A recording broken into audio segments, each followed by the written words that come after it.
one of increasing importance as they're able to reproduce the sound of practically any instrument.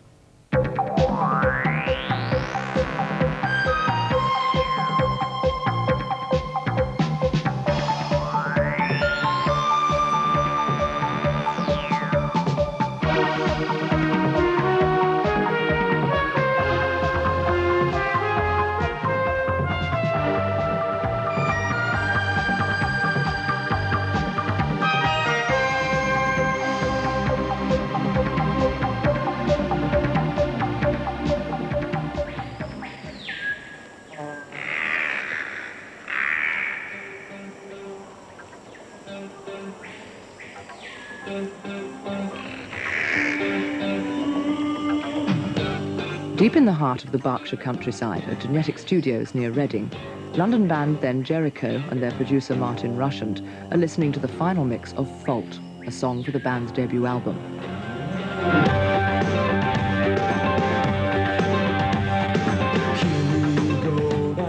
Rushent is well known for his use of computer-aided music production with bands like Human League and Visage.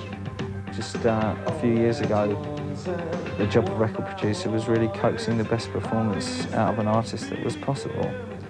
Now we use computers to aid that process in quite a serious way. I think one of the changes, not so much in my job, but in the way I interrelate with the people I'm working with, is that composition and ideas are now much more important than the ability to play technically.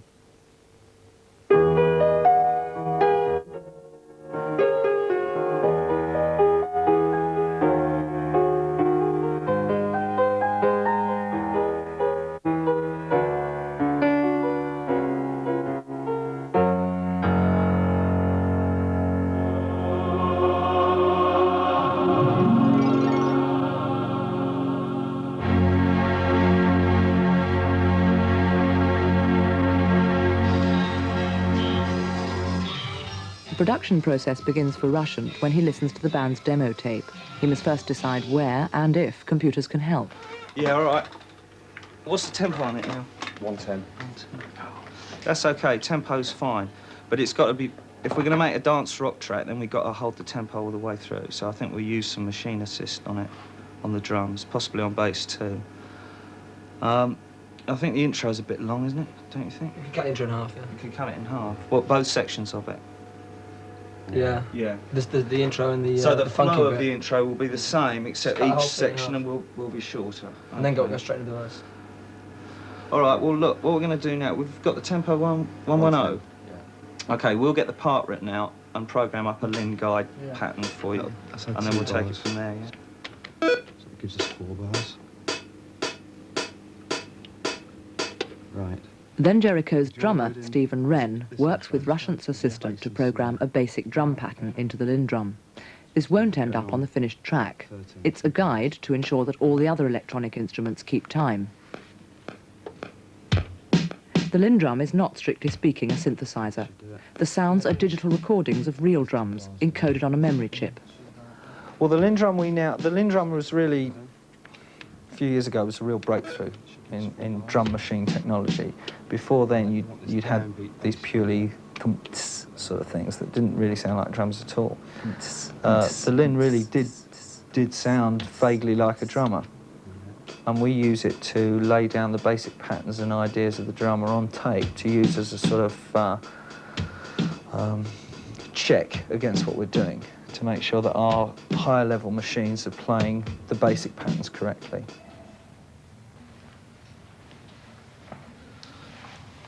I think this film may be totally missing the point. The very first electric instrument was the telharmonium, demonstrated in 1906 in America by its inventor Thomas Cahill.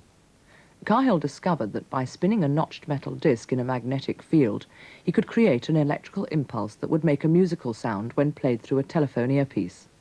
By adding together the output of several different discs, it was possible to create quite complex sounds. The 200-ton machine was used for a time to broadcast concerts over the Bell telephone system in New York. These ceased when an irate stockbroker, fed up with the interference on his line, purchased the instrument and threw it in the river. But the father of the modern synthesizer is undoubtedly Dr. Bob Moog. The Moog modular synthesizer first became widely heard in 1968 on a record called Switched On Bach by Walter, now Wendy, Carlos. It was big brother to the best-known synthesizer of all time, the Mini Moog.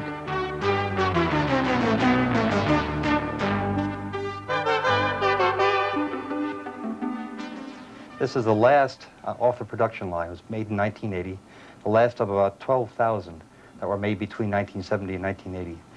It's an analog monophonic synthesizer. That means it makes the waveforms by electronic means, and it plays one note at a time. In an analog synthesizer like this, we start out with an oscillator. An oscillator produces a steady pitched sound. And in this synthesizer, we can control the oscillator sound from either the keyboard, from the pitch wheel, or automatically through modulation. The oscillator has a waveform, and that determines the harmonics. Here's a triangular wave,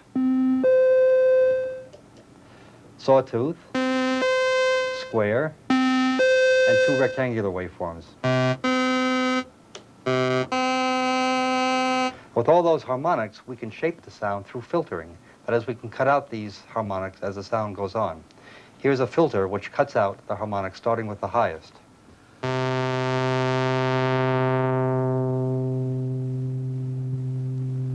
Another important aspect of the sound is its envelope, how it builds up and decays as it goes on.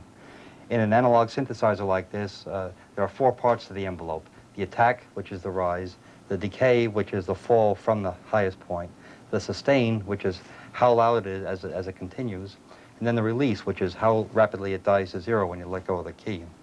Here now I have a slow attack and slow decay and fairly low sustain, so you can hear each individual part. First the attack, then the decay, then the sustain, and finally, I let go of the key, the release. Okay, Steve, looks like that's the program. Let's see how it plays. The various machines at Genetic Studios can send each other electronic signals to keep in time. Useful here because Russian's master plan for the track involves recording most of the drum kit onto tape in the ordinary way, but generating the snare and bass drum sound from the synclavier, a sophisticated computer and digital synthesizer.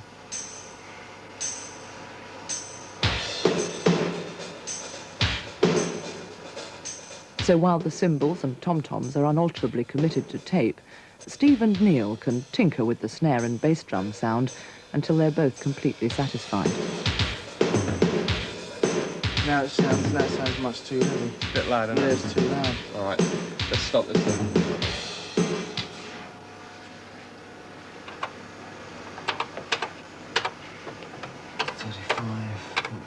Let's try and hold it down to 35%.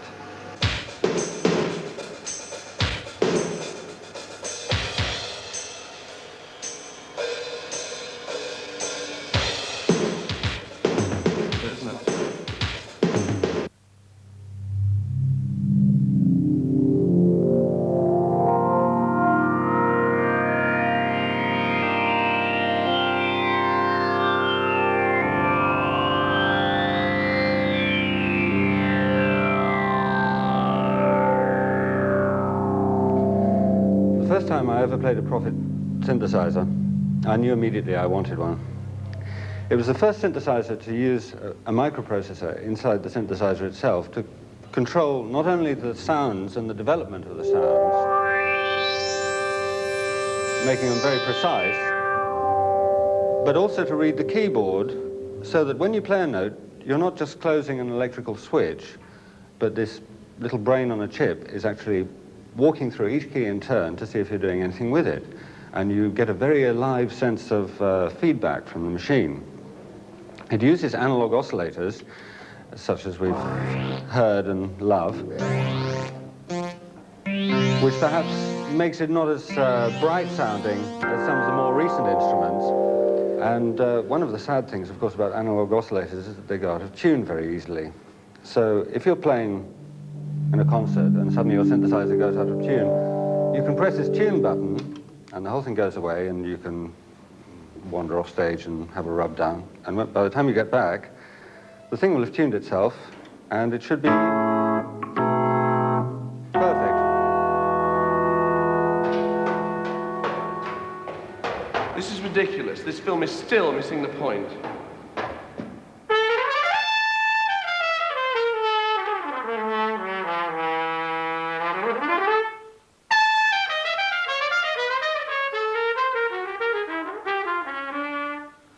I think that a lot of work has disappeared for musicians in the last 4 or 5 years, especially in London, where sort of a lot of, I mean, with the agreement in some instances of the Musicians' Union, and in some instances despite the union, musicians in orchestra pits, musicians in studio sessions and so on, have actually found work slipping away from them because it is easier or cheaper to use either a pre-programmable synthesizer, a drum machine, whatever it might be, to create fairly regular sounds.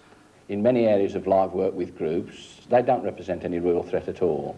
But it's in mainly the area of media work and recording that their use has become of great worry to us in certain areas where many more musicians were employed than are being used at the moment. And the union's policy is to endeavour to control their uses in areas where we're able to do so. But the problem isn't confined to recordings. In 1982, Barry Manilow toured Britain. On previous tours, he'd used a full orchestra of British musicians. This time, he replaced them with a rhythm section and just 3 American synthesizer players.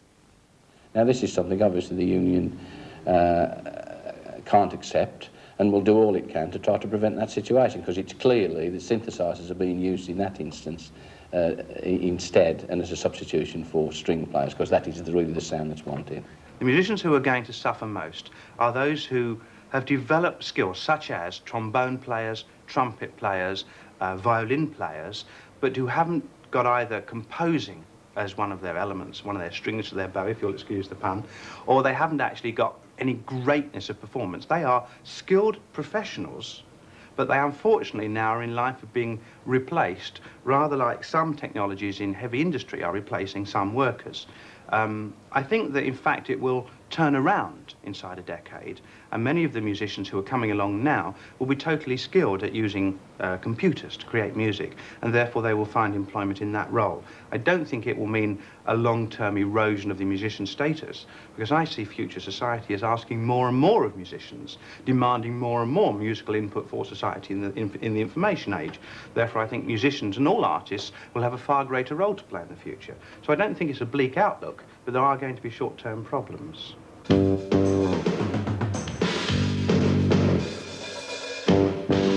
Well, I think the pulsing bits we'll program, yeah? We'll sample a sound off you. Yeah.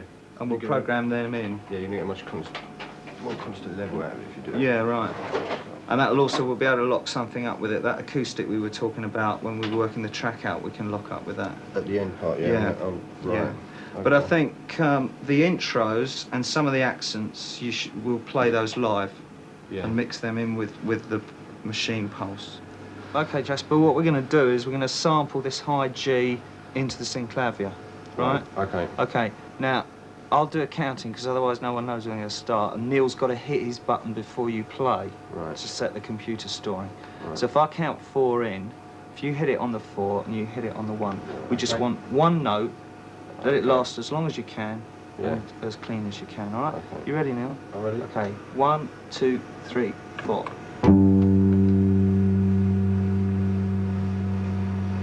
That's good. Okay, that looks good. So let's hear the high G back first before we sample the next one, whilst we'll set up on it. That sounds all right. Good. Jasper, play us it again, just so we can get a comparison. So that's the real one. Okay, let's hear your one again. Yeah, perfect, identical. Okay, if you Mark start that one.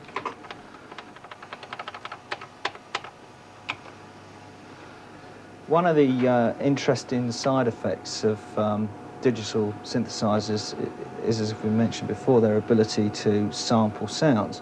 Not just sounds like elephants trumpeting in telephones, but actually off other people's records. Drum sounds, bass sounds, brass sounds. In fact, it goes on all the time. I've had cases of I've heard a record and I thought I'll steal the snare drum sound off that, it's really nice, and got it in the machine and looked at the waveform and found out it was one of mine that's been pinched from somewhere else. So it's going on all the time, and I do it quite a lot. What the publishers and people like that are going to say when they find out actually what's going on is going to be rather interesting. But to give you an example of some of the things that are done, I've got an album here by an unknown who I think's got a real future, a man named Mr. David Bowie. And about a couple of years ago, he put out an album with a track on it called Let's Dance, and the bass drum and snare drum sound on that record was rather good and has been pinched by many people, including me. So let me just play you, if I can get that thing down, a bit of Let's Dance. So, this is Let's Dance by David Bowie, which I think is familiar to some people anyway.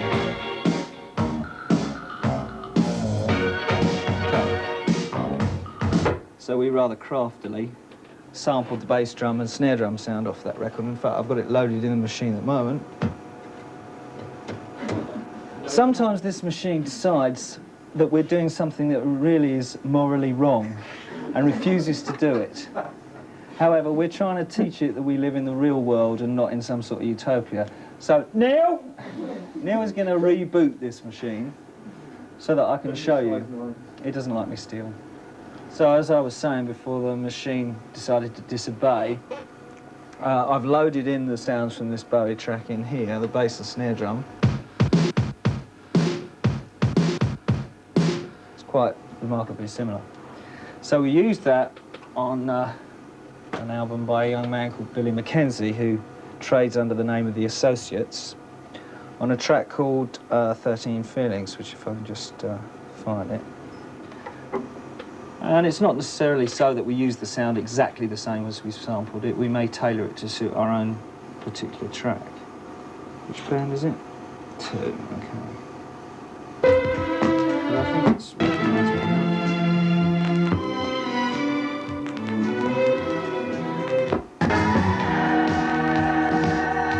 Right. That's the same drum sound from the record we heard before. It doesn't sound exactly the same because we've tailored it to suit our own track, but it was the character that we were after. And no doubt some crafty devil has sampled that sound and used it on his record.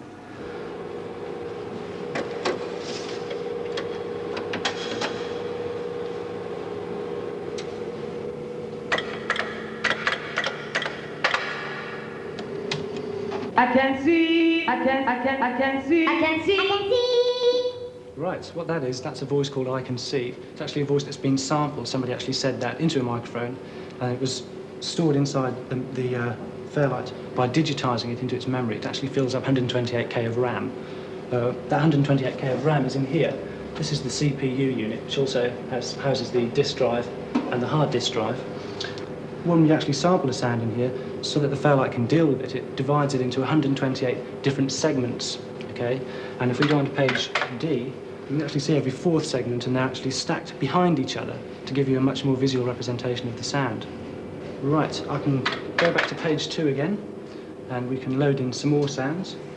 We can load in the sound here, which is a sort of fuzz guitar sound.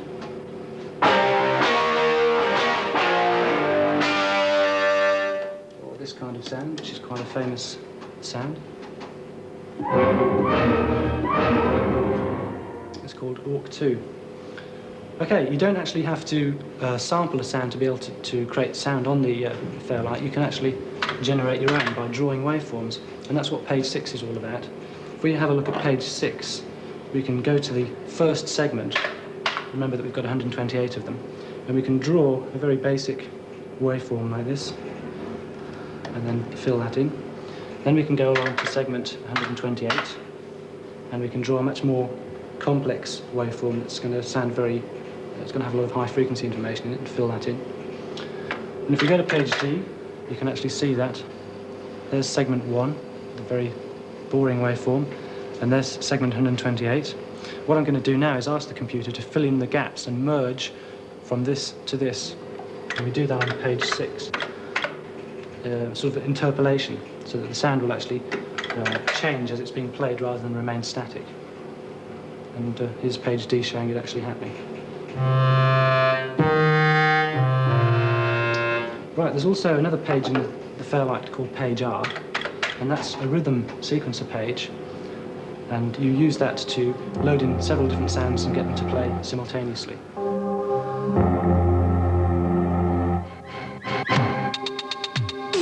I can see. Sequencers, as we know them today, are digital devices. They're capable of storing entire pieces of music, just an electronic representation of a score, just as a word processing disk is an electronic representation of a document. What you can do with a word processor with words, you can do in a sequencer, a good sequencer now, with musical entities like notes. The microprocessor has made music controllable for the first time. For the first time, musicians and composers can actually consider music out of real time, the piece of jargon that suggests that it's live. We've had recording studios and so on for the sort of best part of this century, but it's not been very malleable, not very manipulable. But now music can actually be shifted away from the moment it's created to a point where it can live in computer memory and can be manipulated to one's heart's content before it's broadcast or before it's performed. Sometimes I hear a record and go, that drummer is magnificent. What tremendous feel and power and stuff there, and only to find out 2 weeks later I've been listening to a machine. But I haven't been listening to a machine. I've been listening to a human mind working through a machine, you know. I mean, I don't think it makes you any a better carpenter by the fact that you can bash nails in with your fist with no machine. You know, the smart guy uses a hammer. It's less painful.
This film is totally missing the point.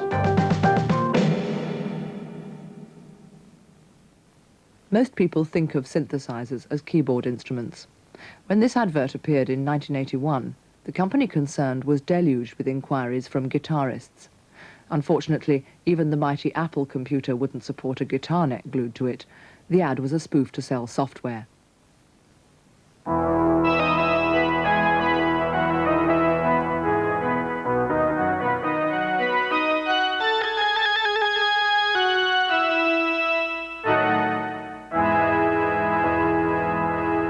The guitar synthesizer works like this. The pitch and dynamics of each string are detected by this hexaphonic pickup and then relayed to the floor module, where a computer recognizes the pitch and converts it to a binary code. The synthesizer also recognizes pitch bend.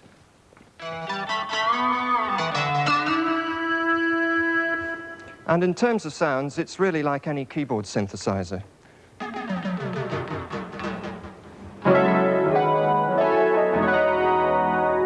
By using the string select function, you can assign the synthesizer sound to individual strings on the guitar, and this allows you to blend with the regular guitar sound.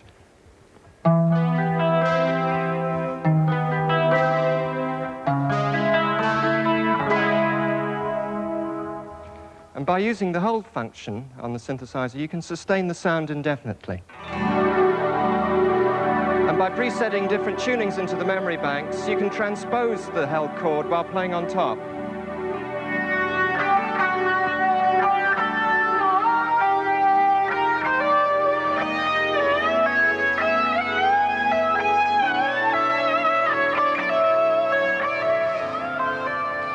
I think this film's missing the point because Because I think there's a high concentration here on the professional and on the most expensive and the most elaborate and the most advanced equipment available. And the whole point is that all of that technology and all of that experimentation and all of that extraordinary resource is available at a lower level, albeit, to anybody in the street. They can go out and buy a synthesizer tomorrow in a small 4-track recording studio, and they can make, well, they can actually make a record in their bedroom. That's quite simple. The only difference will be quality and quantity, but that apart, the technology is exactly the same. What cost £20,000 now will cost £1,000 inside a few years. And I think that's going to mean that such power is accessible to all. And I think that's probably the most significant change. After that, we're then going to begin to find out what we can do with the machines.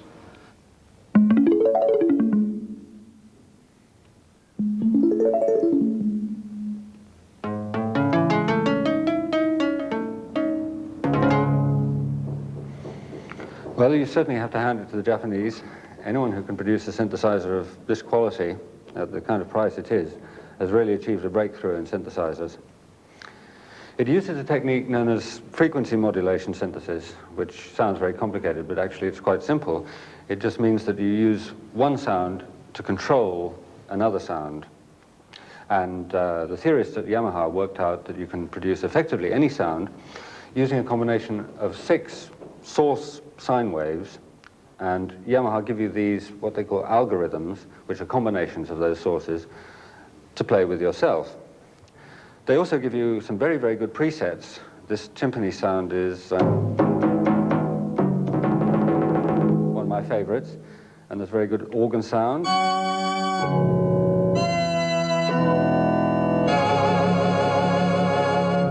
And a good bass sound. But it's not so easy to program yourself. The problem with frequency modulation synthesis is that if you change one element of the sound, everything else changes. So you need a lot of time, a lot of patience. But as a preset instrument, it's quite remarkable.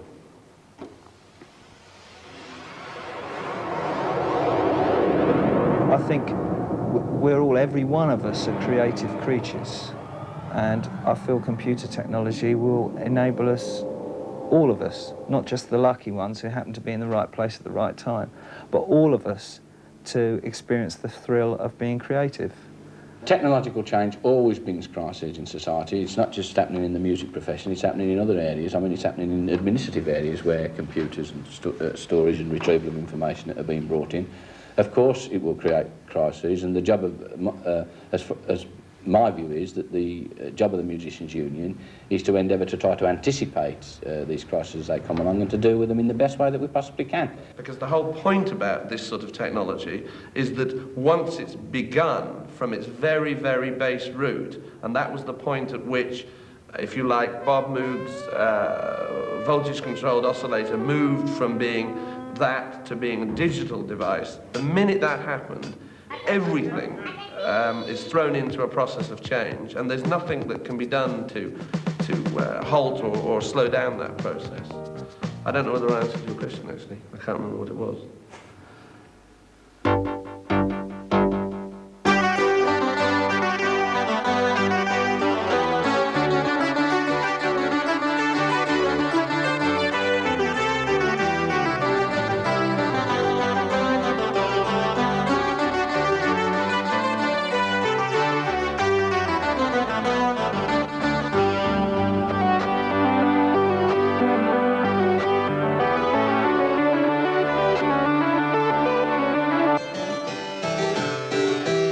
That programme can be seen again next Monday at 5:30 here on 2.